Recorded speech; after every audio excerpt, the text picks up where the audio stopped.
All right, welcome to the first edition of a brand new podcast called Coffee and Chiropractic, where we drink coffee and we talk about all things chiropractic and everything else. So my first guest is Rachel Dahl. Rachel, thank you for joining me on the very first episode. Really excited to have you. Thank you. Rachel is one of the biggest influencers of women, female power in my life. She graduated from Nevada with a master's degree in political science, worked on John Enson's Senate campaign, a senator from Nevada. He was elected in 2000, so that's a successful campaign run. She worked on his Senate staff after that as the director of rural counties. She was the executive director of CEDA, Churchill Economic Development Association, for 3 years. That's Churchill County, Nevada. She was also an executive director in Mesquite, Nevada, for regional business for 2 years. She was then a senior area manager of Northern Nevada for the Small Business Administration. And then most recently, which I'm very proud of her for, she started her very own newspaper in Fallon, Nevada, which is out of Churchill County, and it's called the Fallon Post. Last year, she was awarded a major award, the Chamber Business of the Year for Outstanding Small Business. Also, she is my mom, and I love her very much, and she's helping me start my podcast. Thank Welcome, you, Mom. Sarah. Thanks. Yeah. Do you want to show off your award? My major award. Major award. Actually, my real award from the chamber sits on the shelf over here, but Yeah. my family sent me a congratulatory Christmas story lamp. Major award, Fragile. Awesome. Well, thanks, Mom, for being here. Really appreciate you doing this. Thanks for having me. Cool. All right. So, Life West. Today, we're going to be talking about women as healers in history, and specifically women chiropractors. And the format's just going to be my mom, Rachel. She's going to be asking me questions about women in chiropractic history, and I'll answer them. We'll just have a cool discussion. Right on. All right. So this has been really interesting. You've told me about some of these women, and they're fascinating. Yeah, really powerful women.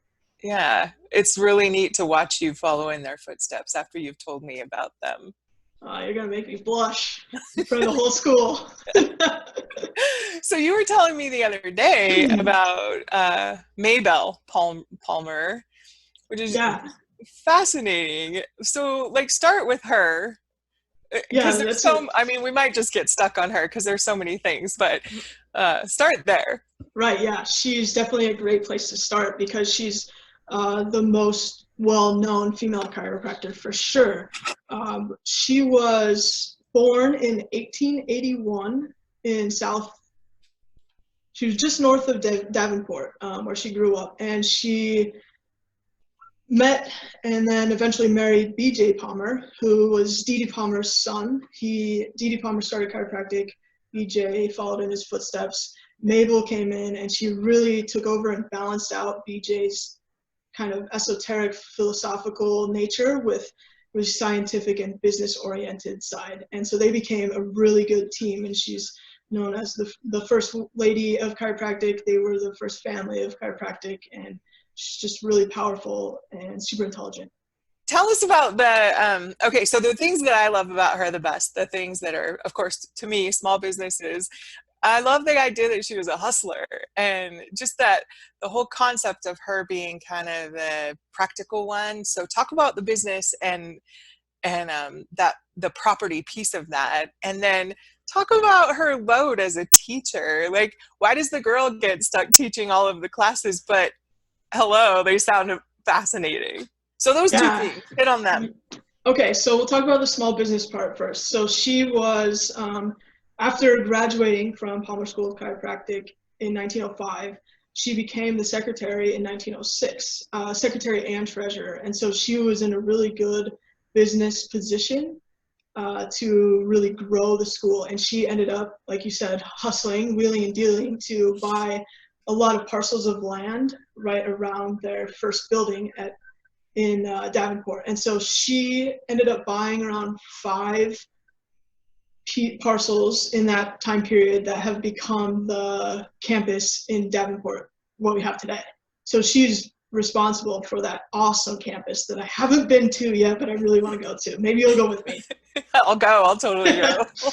I just Awesome. love the idea of the girl being the hustler. I think that's awesome. Yeah, so But then rad. when she came back to teach at the college, then she's carrying this huge load. Yeah, so after she graduated from chiropractic school, she went to Chicago where she studied at, I think it was Ruck Medical School. That is a piece of debatable fact. We're not really sure if she went there, but it seems like it was the right time for her to have gone to that school. Anyway, she studied anatomy there, and when she came back, she wrote a textbook called Anatomy, and she wrote it specifically for chiropractic students. And she also had the largest class load of all the professors on school. She taught 8 courses, and the names are really cool, so I'm going to read them to you. She taught osteology, blood vascular system, myology, brain system, generative organs, splanknology, organs of special sense, and arthrology. So you can tell they're all very scientific classes, and she was definitely qualified to be teaching all of those, which might be why she was teaching all of those. Right. Yeah. It's And it's interesting that you go ahead. BJ was teaching philosophy at the time. So I hope he was making dinner at least when somebody got home. he It's, probably was. it's interesting that you say that when she went to Chicago, it's unclear, what the studying part of that, which leads us into Minora, the little rebel who I'm not convinced that she graduated from anywhere. Yeah, her date of graduation and location of graduation is actually really hazy. There's 3 different theories, actually. One is that she graduated in 1899. One of Dee Dee's original students, out of like the first 15 students, there were 3 that were female chiropractors, and it took me a while to track them down, but I finally got, one was Minora Paxson, which is debatable. The second was A.B. Whiteman, and the third was M.A. Collier, and I couldn't find their first names. It was just initials, and it happened to be in a little picture that I found. So it's really interesting because a lot of what I saw was there were 3 female chiropractors who graduated out of Dee Dee's first original 15 that he graduated, but it's really hard to find their names. And so that's something that we definitely need to dig deeper into and continue to try to look for and see who they were and what they did for the profession. Yeah, don't let them get away. At least you have a start, so don't let them fade into history. Yeah. But go back to her, this idea of her being a rebel. I really kind of latched onto that because of the way that the split happens. Yeah, we talked about the split. So Minora Paxson was aligned closely and worked very closely with Oakley Smith and Langsworthy. And those 3 started the American School of Chiropractic in 1905, and they kind of branched off from under Dee Dee's umbrella. And they had a little bit of a different theory. They went less like a bone-on-bone displacement being the subluxation and more of a ligamentous theory of subluxation.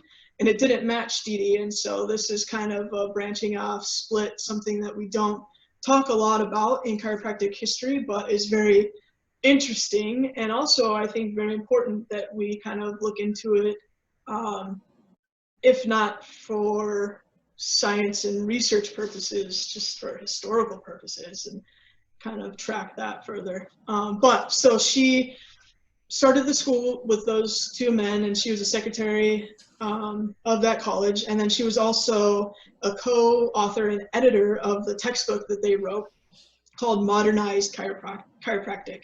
So it was kind of cool to see, like, in that time, it was cool to see women standing up and making those leaps that would maybe be catastrophic for their careers.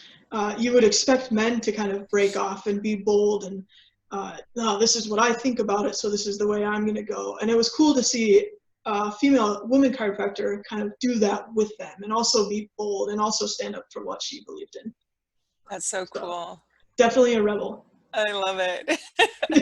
And then you also had Almeda, and she also, it seems, generational a little bit. So she ends up raising a son who takes chiropractic even further as well. Yeah, so she's really cool. She was born in Minnesota, and then she married, let's see, Joshua Norman was her dad. She did not marry him. She ended up marrying John Haldeman in 1900, and he came down with diabetes mellitus, which in that time was a death sentence. The medical field had nothing for people who got diabetes mellitus. And so she ended up, her and her husband moved. They moved to Minneapolis from Montevideo, Minnesota. So they moved to Minneapolis, where Dr. E.W. Lynch he studied under Dee, and then he moved to Minneapolis and started the chiropractic school and cure. And so they had sent him a letter. I almost said message. Definitely did not have text messaging. They sent him a letter and asked if they could come and if he would treat her husband. And he said, yeah, come out and come to the school and I'll take a look at him and we'll treat him. And so he treated him, and her husband had a 6-month span of living, is what the medical doctors said. He would only live 6 months. And then he ended up going to this chiropractor, and he lived for, I think, 4 more years after that. So he received chiropractic care from Dr. Lynch, and then Dr. Lynch taught Almeda how to treat him specifically for his diabetes, and also trained her in other areas. So they got to Canada because Dr. Lynch said that they needed to move to a drier climate in order for her husband to stay healthy. And so they moved to, I think it was Saskatchewan somewhere. I have it written in all these notes that are just scribbles at this point. But so they ended up moving to Saskatchewan and starting chiropractic there. She was the first chiropractor in Canada. And she raised her kids on chiropractic care. Her daughter noted that every time she had an upset stomach, her mom would adjust her and she would feel better. And then her son actually ended up in high school. He was playing a game outside, got hit in the head, and started losing his vision. And the doctors told him, like, you're just going to be blind, because they, at the time, didn't have anything for him. And then she remembered her chiropractic roots, and she again messaged PJ and was like, hey, can I send my son to Palmer School of Chiropractic? They're like, yeah, send him and he can study at the same time. So he went to Palmer School of Chiropractic, got treatment, his vision came back fully, he didn't even need glasses. And then he ended up graduating, went back to Canada. He was member of the Saskatchewan Chiropractic Association. He was on the executive board. He got the Chiropractic Act passed in 1943. He was on the Chiropractic Examining Board from 1943 to 1950. So he was really a huge proponent of spreading chiropractic through Canada. And then he moved to South Africa, where he started a school of chiropractic in South Africa. And eventually he grew it and eventually had the president and then 4 or 5 council members of the government under chiropractic care. So Almeda's really strong belief and just spirit of chiropractic was transferred to him and her lineage, and then just spread all over the world. So that's amazing. It wouldn't have started if she didn't try to help her husband. That's so cool. There's 2 modern day women who you were telling me about, who I think are super fascinating. And then you really have to talk about how chiropractic set women up. Like, we forgot in the beginning to talk about that unique dynamic that led to so many women. So tell me about those two modern women. The flight attendant, number one, that's such a hoot and so stereotypical, but that makes a great story. And then I love Appa and her sense of humor and sense of detail, because neither you nor I has that. So talk about Don't her. tell everyone. And then, I know. But then we'll save some time and get to that dynamic of how this all happened. Yeah. Okay. So real quick, two modern women chiropractors who I found fascinating. Bobby Dosher. She started Oklahaven in Oklahoma City. That is a nonprofit for child chiropractic care, and there's only two of those in the world. So she has one, Oklahaven, and then there was one in Louisville. So she was really amazing. She started out in her medical career going to medical technology school in Philadelphia, and she was going through it, and she's quoted as saying she didn't see the life in the blood outside of the body. So she decided not to finish. She then went and became an international flight attendant for 10 years. And after during that, towards the end, I imagine she was told that she needed knee surgery. Well, she opted to go to a chiropractor instead, and then didn't have to have surgery. And so that started her career in chiropractic. She ended up going to school, graduating, and then being a really huge proponent for pediatric chiropractic and serving so many children. Really amazing, really amazing. That is really cool. Yeah. That's Oh, cool. I'm getting chills talking about her. All right. And then Yeah. Appa, the X-ray gal. Yeah, Abba Anderson. She went to school at the University of Western States, and then she ended up serving there as a professor for 40 years. Before she went to school, she was in the Army for 2 years, and she learned how to. She was taught radiology, and so she learned how to read X-rays really well. So she went to school. As soon as she started school, they found out she could read X-rays. They hired her, so she was a student and worked at the school at the same time. And then she graduated in 1953, and in 1965, she became the first female chiropractic radiologist, which is pretty cool. That's so cool. Yeah, but then and then she taught. yes, she also taught, and she was really she had great attention to detail, and the principal gave a really quick story about her of how she taught with humor. She would start off class holding up an X-ray, really intense, looking at it, going over it for a while, taking in all the detail, and then she'd flip it over. She'd, maybe there's something else on this side. And she'd look at it from the backside, and it was just a really cool story of how like detail-oriented but down to earth and funny she was, and I could just imagine that she was an amazing woman. That's so cool. That's awesome. So the history of chiropractic and the dynamics that were going on in the world at the time, the beautiful accidents of life. Talk about that. Oh, I love that. Beautiful accidents of life. That's so true. So women have a rich history as healers. In fact, in 14th century and before that, we had what we call now today wise women, and they were called wise women then as well. There wasn't medicine, there wasn't a medical field, there wasn't a health profession. It was people would go to these wise women who would heal them with herbs and with prayer and with spirituality, and they were really healers of the poor, and they just were there to serve. It wasn't a profession, it's just what they did. And then over history, with the introduction of the church and state and technology, and we won't really get into that because that's a whole other topic, but they were ended up being called witches because they were healing without science. They were healing the poor. And not a witch, I'm your wife. I'm your exactly. Yeah.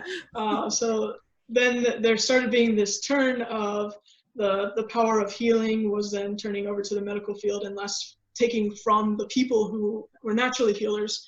And by the early 1800s, the medical field had kind of taken over, and they really, I would say 1820s. The AMA was established in 1848, so leading up to that, 1820s, 1840, the medical field really took over, and they weren't allowing females to go to medical school. There were still females who would go have apprenticeships and become healers.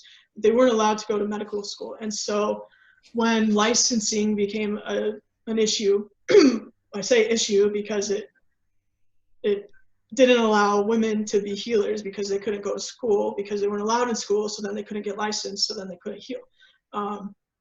There are definitely many benefits to having licensure programs, but that was one of the downfalls.